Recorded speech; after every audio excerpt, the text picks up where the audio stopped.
وَمَا تِلْكَ بِيَمِينِكَ يَا مُوسَى Tağım denen mi? Kale hiye asay. Hak Adem Aleyhisselam'ın tayağı, on illep eline tayakmıştık. Kale hiye asay. Nemet yersin? Nemet yani sorulanak. Sormak özü kabbeliye. Ettevekkâ aleyha. Şunu ben yatlanyan. Ve huşşu biha ala ganemi. Koyulama şakalan dağıtlan yapraktan spor men şuna dövüp veriyen. Ve liyemi fiha me'aribu ukhra. Başladı etyen işten badit. Kale alqiha ya Musa. Allah Teala emret ya. Ey Musa okladın şunu. Fe alqaha Musa sen okladı diye. Fe idâ hiye hayyetun tes'a. Buradan da yılan olup böyle şeylerle böyle şeyler bırakım. Çırpınıp durun yılan oldu diye. Valla mudbira ve lem yuaq Musa kaçtı diye idin. Tahtı korkuptu. Kale ya Musa akbil. Musa alta evul. Akbil evul. Evul başlayacak geldi. Evul. Ve la tahaf korkma. İnneke minel aminin. Allah ten kaygısız ol. Sana bozacak iş yok.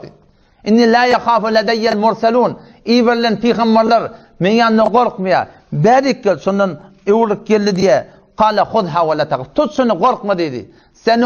Senu'iduha siretel ula. Yamaşladım biz şunu önküsüyalığa dertip Musa Aleyhisselam Allah Teala'nın emrine şu yılanı ne etti tuttu.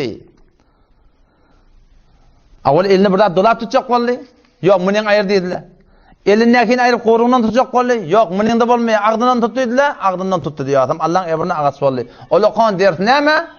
Yani vedet olukan dersinde şey ki senin hayır deyip durandadın 10 yıl Musa Aleyhisselam'ın yanında Bağdat hayır deyip durandadın Allah Teala şer'i tepkid etti. Ve Musa Aleyhisselam'ın lab Türkmen dilinde koruğundan kasma diye da şeyle bir kasıplarından adına evurluyduna şun şer deyip durandadın Huda Teala ne etti? Hayır etti Müslüman da onu. Şun konu biz zamanda şeyde. Sen şun konu Kur'an'ı öğrenip olacak kodun, sünneti öğrenip olacak kodun, din diyaneti öğrenip olacak kodun, şunu eyni bağlaqim bir ulukan yılan, ajdarha yalak, şunu var şer görüyor. Şer mukadiyat. O ne kadar şer de boluyor başımda. Kıyınçılıklar geliyor. Emma şunu Allah ayeti diyetten şol ajdarhaları Huday Teala şunu edip aydallık diye ertek barakım. Allah Teala şunu bir neyse hayır eylendirecek. Şu an Allah Teala'nın haydi bir hükmünü yürütecek adam var. Şunu her ayet ulukan bir ajdarha yalak kıyınçılık.